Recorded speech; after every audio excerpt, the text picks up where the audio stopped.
রূহ এবং নফস এই দুইটা কি জিনিস? একটা হচ্ছে রূহ, একটা হচ্ছে নফস। অনেকে বলে নফস, আবার হচ্ছে রূহ। তো এই দুইটা কি জিনিস? বাংলায় আমরা রূহের অর্থ করি যে প্রাণ। রূহ মানে কি? আমরা বাংলাতে কি বলি? প্রাণ। প্রাণ ইংলিশে অনেকে বলে লাইফ, মানে জীবন। এই গেল রূহ। আর একটা হচ্ছে যে নফস। নফসের বাংলা অর্থ হয় আত্মা। কি হয়? আত্মা। তাহলে রূহের অর্থ হচ্ছে আমরা বলি প্রাণ বা জীবন, নফসের অর্থ হচ্ছে আত্মা, কাছাকাছি সেম। এখন এই দুইটা রূহ এবং নফস, আজকে আমরা এটা নিয়ে আলোচনা রাখবো। এই দুইটা কি একই জিনিস নাকি আলাদা জিনিস? রূহ এবং নফস। নির্ভরযোগ্য তাফসীর বিশারদ, বিশ্ববিখ্যাত তাফসীরকারক, তাফসীর বিশারদ ইমাম কুরতুবী রাহমাতুল্লাহি আলাইহি এই ব্যাপারে আলোচনা পেশ করেছেন তাফসীরের মধ্যে। এই অংশে তিনি বলেন, وقد اختلف الناس من هذه الآية في النفس والروح।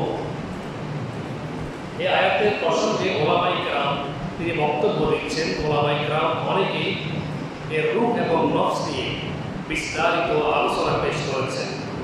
বিভিন্ন মতামত এখানে ওলামায়ে কেরাম পেশ করেছেন এবং অনেকগুলি ইখতিলাফ এখানে এসেছে। এই নফস এবং রূহ কি জিনিস এই বিষয়ে আল্লামা ইমাম কুরতুবী বলেন, হাল হুমা শাইউন ওয়াহিদ আও শাইআন। এটা কি দুই জিনিস নাকি একই জিনিসের দুই নাম?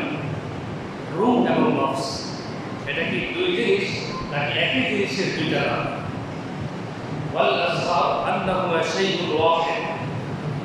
ইমাম কুরতুবী রাহমাতুল্লাহি আলাইহি বলেছেন যে আমি কোরআন এবং হাদিসে বিশ্ববিখ্যাত নির্ভরযোগ্য সমস্ত ওলামায়ে কেরামের আলোচনাগুলি শোনার পরে, পড়ার পরে, স্টাডি করার পরে তিনি বলেন, আমার মনে হলো যে আমার কাছে যেটা মনে হলো আসলে দুইটা একই জিনিস।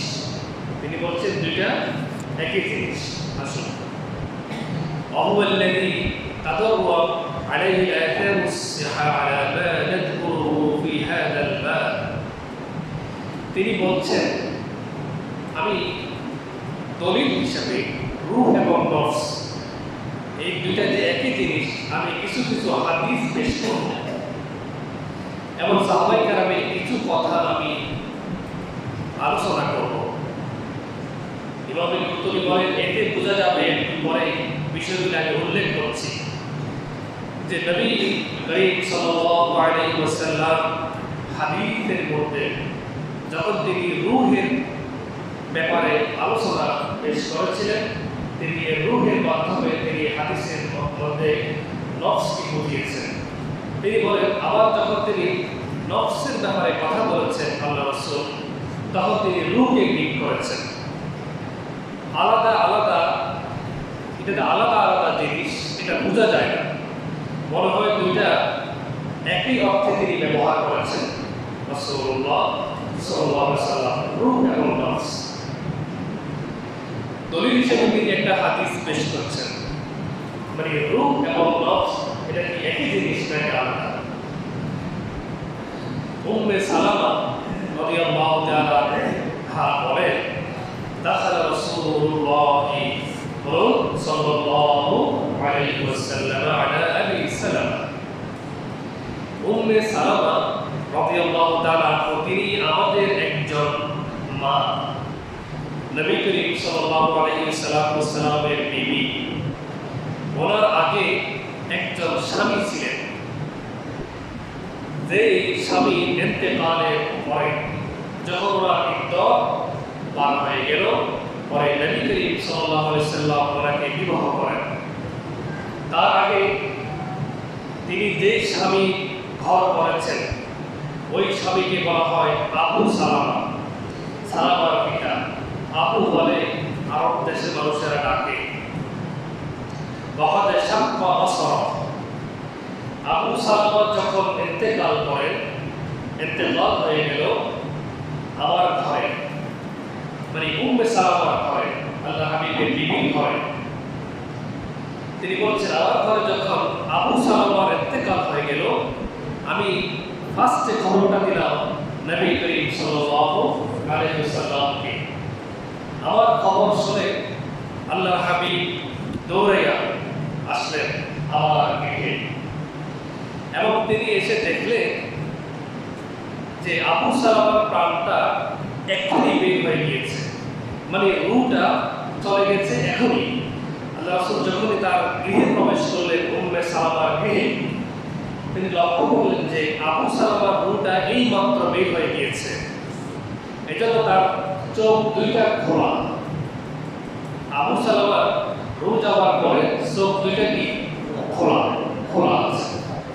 হাদিস ব্যাখ্যা দিচ্ছেন রাসূলুল্লাহ সাল্লাল্লাহু আলাইহি ওয়াসাল্লাম বলছেন, ফাআকমাদাহু, তিনি নিজের হাত মোবারক দিয়ে, আল্লাহ রাসূল তার হাত মোবারক দিয়ে আবু সালামার দুইটা চোখকে ক্লোজ করে দিলেন, বন্ধ করে দিলেন, এবং তারপরে তিনি বললেন, ইন্না রূহা ইযা কুবিদা তাবিআউল বাসার। আল্লাহ রাসূল বলছেন, ফেরেশতারা যখন রূহ কবজ করে, মানুষের রূহ কবজ করে যখন নিয়ে যায়, তখন তার চোখ, মৃত্যু পথযাত্রীর ব্যক্তির চোখ তখন এই রূহটাকে ফলো করে, মানে রূহটাকে নিয়ে কোথায় যাচ্ছে ফেরেশতারা, চোখ তাকাই থাকে, দেখে। এই জন্য সাধারণত মৃত্যু রূহ বের হয়ে যাওয়ার পরে চোখ দুইটা কি থাকে, বলুন না, কি থাকে, খোলা থাকে। মূলত সেই রূহটাকে ফলো করে কোন দিকে যাচ্ছে। এই জন্য আমরা যখন মাইয়েতের পাশে আমরা যদি থাকি, কখনো আমাদের মা বাবা, ভাই বোন, আমাদের রিলেটিভ যদি কেউ ইন্তেকাল করে, যদি আমরা পাশে থাকি, যে আমরা কনফার্ম হয়ে যাই যে ওনার ইন্তেকাল হয়ে গিয়েছে, তখন আমাদের উচিত হবে কখনো আর চোখগুলিকে বন্ধ করে দেওয়া। এটা সুন্নাতে রাসূলুল্লাহ সাল্লাল্লাহু আলাইহি ওয়াসাল্লাম। বন্ধ যদি না করে তাহলে কি হবে, এরকম দেখে চোখটা বড় বড় করে তাকিয়ে আছে, তখন একটা ভীতিকর পরিস্থিতি সৃষ্টি করবে, যেখানে মাইয়াতকে যখন মানুষ দেখতে আসবে, ছেলেরা মেয়েরা ওরা ভয় পেয়ে যেতে পারে। এজন্য এই চোখটাকে বন্ধ করে দিতে হবে। আবার অনেক সময় হা করে থাকে, তখন আপনি এই মুখটাকেও আপনি বন্ধ করে দিতে হবে। এটা হচ্ছে মারা যাওয়ার সাথে সাথে এই কাজটা করতে হবে, কারণ মরে গেলে মানুষের শরীরের যে কন্ট্রোল এটা হারিয়ে যায়, কোনো ব্যালেন্স থাকে না, শরীরটা শুকিয়ে যায়, একটা টান দেয়। অনেক সময় দেখা যায় মাথা থেকে চাবি পর্যন্ত অনেক গামছা দিয়ে বেঁধে রাখে, যেন এটা মিলে থাকে, এটা ভালো। আবার নাকটাকে একটু খাড়া করে দেয়, যেন এটা ভেঙে না পড়ে যায়, পজিশনে থাকে। এটা হচ্ছে মাইয়াত ইন্তেকাল হয়ে যাওয়ার পরে, কিন্তু শক্ত হয়ে গেলে কিছুক্ষণ পরে এটা শক্ত হয়ে যাবে, টান দিবে, শুকিয়ে যাবে, তখন আপনি চোখ বন্ধ করলে বন্ধ হবে না, আর হা করে থাকলে একটু আর মিলবে না। শরীর নরম অবস্থায় এই কাজগুলি মাইয়াতকে করে দিতে হবে। আশা করি মনে থাকবে তো ইনশাআল্লাহ। আমার আলোচনা হচ্ছে যে মানে রূহ এবং নফস এই দুইটা কি একই জিনিস, আমি হাদিসটা মনে রাখতাম। তো একটু সময় এই যে আমি এতক্ষণ যে কথাটা বললাম, এই যে একটা সময় আমাদের প্রত্যেকের আসবে, আমাদের বডিকে নিয়ে অনেকে নাড়াচাড়া করবে, ওই সময়ে প্রস্তুতি গ্রহণ করা, ওই সময়ের চিন্তা করা, হ্যাঁ, কোন হালতে আমার হবে, আমাদের রূহ কি জিয়ে যাবে নাকি এগিয়ে যাবে, এই কথাটাকে বেশি করে স্মরণ করা। আল্লাহ তাআলা এই জন্য ঘুম এবং মরণকে কাছাকাছি উল্লেখ করছেন। তুমি যেভাবে ঘুমিয়ে থাকো, এই ঘুমের মতো করে তোমার ইন্তেকাল হয়ে যাবে। সুতরাং এটাকে বেশি করে স্মরণ করতে হবে। আসুন, তো রূহ সম্পর্কে আলোচনা হচ্ছে। তাহলে রাসূলুল্লাহ সাল্লাল্লাহু আলাইহি ওয়াসাল্লাম বলছেন, ইন্না রূহা ইযা কুবিদা তাবিআউল বাসার। রূহ যখন কবজ হয়, হ্যাঁ, তখন চোখ রূহকে অনুসরণ করে, চোখ তাকিয়ে থাকে। তাহলে এই হাদিসে তিনি নফস বলছেন না রূহ বলছেন, রূহ বলেন না, কি বলছেন, রূহ। এবার আসুন, মওতের সময় যখন রূহ চলে যায়, আর পরবর্তী হাদিসে তিনি কি বলছেন, হযরত আবু হুরায়রা রাদিয়াল্লাহু তাআলা আনহু থেকে বর্ণিত, রাসূল সাল্লাল্লাহু আলাইহি ওয়াসাল্লাম করেন, আলাম তারাউল ইনসানা ইযা মাতা সাকাতা বাসারু। ফাযালিকা হিনা ইয়াতবা বাসারু নাফসান, তিনি বললেন যে তোমরা দেখো না যে কারো যখন মৌত হয়ে যায় তখন তার চোখ দুটো এরকম ভাবে তাকিয়ে থাকে এই দিক ওই দিকে, এটা তোমরা দেখো না। তারা বলছেন এটা কেন এরকম সে বারবার ওদিকে ওদিকে সে তাকায় কেন?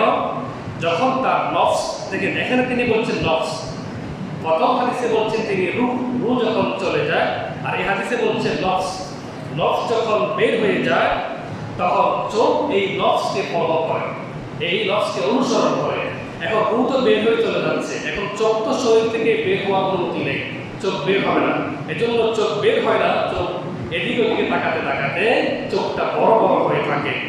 আসুন তাহলে একই অর্থে আগের হাদিসে তিনি রূহ বলেছেন, একই অর্থে রূহ যখন বেরিয়ে যায় চোখ রূহকে অনুসরণ করে, আবার পরে হাদিসে বলছে নফস যখন বেরিয়ে যায় চোখ নফসকে অনুসরণ করে। এতে বোঝা যায় রূহ এবং নফস এটা কি আলাদা আলাদা জিনিস না একই জিনিস? একই জিনিস। বলুন একই জিনিস, একই জিনিস, একই অর্থে তিনি ব্যবহার করেছেন। আরেকটি হাদিসে নবী করিম সাল্লাল্লাহু আলাইহি ওয়াসাল্লাম বলছেন, ক্বালা সাল্লাল্লাহু আলাইহি ওয়াসাল্লাম তাহদুরুল মালায়েকাতু ফাইযা কানা আর-রাজুলু সালিহান ক্বালু আখরিজি আইয়াতুহান নাফসু তাইয়্যিবা, যখন কারো ইন্তেকালের সময় হয়ে যায়, লোকটা যদি নেককার হয় তখন তার কাছে চলে আসেন ফেরেশতারা, এসে ওরা তার নফসকে ডেকে বলে, এখানে আপনি নফসকে বলছেন, নফসকে ডেকে বলে উখরিজি আইয়াতুহান নাফসু তাইয়্যিবা, হে পবিত্র নফস তুমি বেরিয়ে আসো, সুন্দর করে ডেকে বলেন। কানাত ফিল জাসাদি তাইয়্যিবি, তুমি ছিলে এক পবিত্র বডির মধ্যে, এক ভালো মানুষের শরীরের মধ্যে তুমি ছিলেন, তুমি নিশ্চিন্তে বেরিয়ে আসো, তোমার কোনো ভয় নেই। উখরুজি আহমিদা, তুমি প্রশংসিত অবস্থায় আনন্দের সাথে বেরিয়ে আসো। ওয়াবশিরি, এবং তোমার জন্য সুসংবাদ রয়েছে। বিরাহিন ওয়া রাইহান ওয়া রাব্বিন রাদিন গায়রা গাদবান, তুমি সুগন্ধি জান্নাতে এবং তোমার রবের সাথে দেখা করতে, তোমার রবের সাথে কথাবার্তা বলতে তুমি বেরিয়ে আসো। অর্থাৎ ফেরেশতারা এই রূহটাকে কনভিন্স করা, এই নফসটাকে কনভিন্স করার চেষ্টা করে, তোমার রব তোমার উপর আজকে খুব দারুণভাবে সন্তুষ্ট আছেন, তোমার প্রতিপালক কোনো গুসা নয়, তুমি খুশিতে আনন্দে তুমি বেরিয়ে আসো। ফালা ইয়াজালু ইয়াকালু লাহা, তাকে বারবার অনুনয় বিনয় করে বোঝানো হয়, মানে যেন সে বেরিয়ে আসে। তো নফস একটু ভয় পেয়ে যায়, যত সুন্দর কথাই বলুক নফস তো ভয় পেয়ে যায়, কারণ সে জানে এই নফস বের হয়ে গেলে তো তার ইন্তেকাল হয়ে যাবে, এই জন্য সে ভয় পেয়ে যায় বের হয়ে গেলে কি না কি হয়, তার পরিস্থিতি কি হবে, এই জন্য সে চিন্তাধারা করে। হাত্তা তাখরুজা, এক পর্যায়ে ফেরেশতারা তাকে বিভিন্ন সুসংবাদ দিতে দিতে তাকে কনভিন্স করে ফেলে। সুম্মা ইউরাজু বিহা ইলাস সামা, তখন এই নফসটা ফেরেশতারা বেরিয়ে আসার পরে ফেরেশতারা আকাশের দিকে নিয়ে যান, যেটা আমরা বলছিলাম নামটাকে রেজিস্ট্রেশন করার জন্য এগিয়ে নেয় আল্লাহ তাআলা পারমিশনের জন্য। আবার সে বৎকারের রূহ যখন কবজা হয় সেখানে নফসকে উল্লেখ করেছেন, তাহলে এখানে তিনি নফস হিসেবে তিনি রূহকে মিন করেছেন। আবার সহিহ মুসলিমের আরেকটা হাদিসে আসছে, ইদা খারাজা রূহুল মুমিন তালাক্কাহা মালাকানি ইয়াসআদানি বিহা। দেখেন একটু আগে লম্বা লম্বা দুটো হাদিসে তিনি রূহ বলছেন, নফস বলছেন, আর এখন আরেকটা হাদিসে বলছেন মুমিনের রূহ যখন শরীর থেকে বেরিয়ে যায়, এখানে আবার রূহকে উল্লেখ করেছেন, হাত্তা খারাজা রূহুল মুমিন তালাক্কাহা মালাকানি ইয়াসআদানি বিহা। মুমিনের রূহ যখন শরীর থেকে বেরিয়ে যায় তখন দুইজন ফেরেশতা তাকে রিসিভ করে, এবং রিসিভ করে এই রূহটাকে ওরা আল্লাহ তাআলার কাছে ওরা নিয়ে যেতে থাকেন।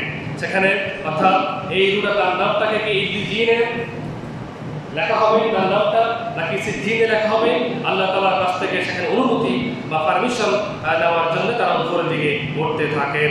তাহলে রূহ কোন জায়গায় কোন জায়গায় তিনি ব্যবহার করেছেন রূহ, আবার নফস একই অর্থে ব্যবহার করেছেন। এইভাবে দেখা যায় রূহ এবং নফস একই সেন্সে একই অর্থে ব্যবহৃত হয়েছে, এবং এটার ব্যাখ্যা বিশ্লেষণ করেছেন আল্লামা ইমাম কুরতুবী কোরআন এবং হাদিসের মাধ্যমে তিনি প্রমাণ করে দিলেন। এইভাবে ইমাম কুরতুবী দলিলের মাধ্যমে তিনি আমাদেরকে বুঝিয়ে দিয়েছেন রূহ এবং নফস এই দুইটা আলাদা জিনিস নয়, এই দুইটা একই জিনিস। রূহ আপনি রূহ বলতে পারেন, আবার নফসও বলতে পারেন, কিন্তু একই জিনিস। রূহ বলতে ঠিক আছে, রূহ মানে কি প্রাণ, ইংলিশে বলে লাইফ বা জীবন, আবার নফস যেটাকে বাংলাতে বলা হয় আত্মা, আমরা আত্মা বলে থাকি। তো রূহ এবং নফস এটা একই জিনিস, একই আলাদা আলাদা জিনিস। আল্লাহ রাসূল কখনো কখনো রূহকে মিল করেছেন নফসের, নফস বুঝিয়েছেন, আবার নফসকে তিনি যখন আলোচনা করেছেন তিনি রূহকে মিল করেছেন। সুতরাং এটা একই জিনিস, এটা আলাদা জিনিস নয়। আসলে এই রূহ এবং নফস আমাদের প্রত্যেকের সাথে আছে। এটা যখন এই খাঁচা থেকে যখন বের হয়ে যাবে তখন এই শরীর মূল্যহীন, এই শরীর মূল্যহীন। আজকে আমি আপনি আমরা এখানে যত কাজকর্ম করি, ব্যবসা করি, চাকরি করি, বাকরি করি, স্লেভে স্ত্রী, হাসি, আনন্দ, দুঃখ, কষ্ট, সমস্ত কিছু এই রূহ, এই নফস যতক্ষণ আপনার শরীরের মধ্যে আছে ততক্ষণ আপনি এগুলিকে এনজয় করেন, আপনি এগুলিকে ফিল করেন, আপনি এগুলিকে ভোগ করেন। যখন এই রূহ বা নফস, এই আত্মা, এটা যখন আল্লাহর হুকুম যখন হবে, আবার আপনার আমার শরীর থেকে যখন এটা বেরিয়ে যাবে বা বের করে দেওয়া হবে, এই শরীর, এই বডি যত সুন্দর হোক, যত দামি হোক, যত শিক্ষিত হোক, যত মূর্খ হোক, যত জ্ঞানী হোক না কেন, যত প্রভাবশালী হোক না কেন, এই বডি আর কোনো দাম নাই। এই বডি পোকামাকড় খেয়ে ফেলবে, তাকে কবরস্থ করা হবে। তার এই পৃথিবীতে মূল্যহীন যে মানুষটা কিছুক্ষণ আগে পর্যন্ত একজন প্রভাবশালী, একজন মন্ত্রী ছিলেন, একজন মিনিস্টার ছিলেন, অথবা একজন বড় রাষ্ট্রীয় বড় কর্মকর্তা ছিলেন, যতক্ষণ তার উন্নতার সাথে ছিল ততক্ষণ তার মূল্য ছিল, অনেক প্রভাবতা ছিল। যখন এই নফস, এই রূহ যখনই বেরিয়ে যাবে, এই প্রভাবশালী ব্যক্তি, এই সরকারি বড় কর্মকর্তা, এই সুন্দর মানুষটা, তার আর 2 পয়সার মূল্য এই পৃথিবীতে আছে? বলুন না, আছে? নাই। তাহলে আমরা যতক্ষণ আছি, এই রূহ বা এই নফস, এটা একমাত্র কার দান? বলুন আল্লাহ। বলুন না, এটা কার দান? আল্লাহ। এবং এটা কার হুকুম মেনে চলে? সকলে কথা বলুন, কার হুকুম? আল্লাহ হুকুম। আল্লাহর হুকুম ছাড়া এই রূহ আপনার আমার কথা মতে এই রূহ চলবে না। হ্যাঁ, কারণ রূহ কোন হালতে আছে, কোন অবস্থায় আছে, শরীরের মধ্যে কেমন করে আছে, কিভাবে আছে, এটা আমাদের জ্ঞান নেই। এটা গবেষণার বিষয় নয়, এটা জ্ঞানের বিষয় নয়। এটা সমস্ত জ্ঞান, সমস্ত গবেষণা করে লাভ নেই। কারণ এই রূহ হচ্ছে আল্লাহ তাআলার হুকুম। আল্লাহর জ্ঞানে এই রূহ আছে, আল্লাহর প্রক্রিয়ায় এই রূহ আছে, আল্লাহ তাআলার হুকুমে এই রূহ চলে। আসুন, যতক্ষণ এই রূহটা আছে, এই নফসটা আমাদের সাথে আছে, আমাদের জীবন, আমাদের লাইফ, আমাদের মূল্য আছে, আমরা ততক্ষণ আমরা আল্লাহ তাআলার হুকুম মেনে চলি, আল্লাহর ইবাদত করি, আল্লাহর সমস্ত বিধিবিধানগুলি আমরা মেনে চলার আমরা চেষ্টা করব ইনশাআল্লাহ। আল্লাহ আমাদের সবাইকে তৌফিক দান করুন। বলুন আমিন। আল্লাহ ইল্লাল্লাহ।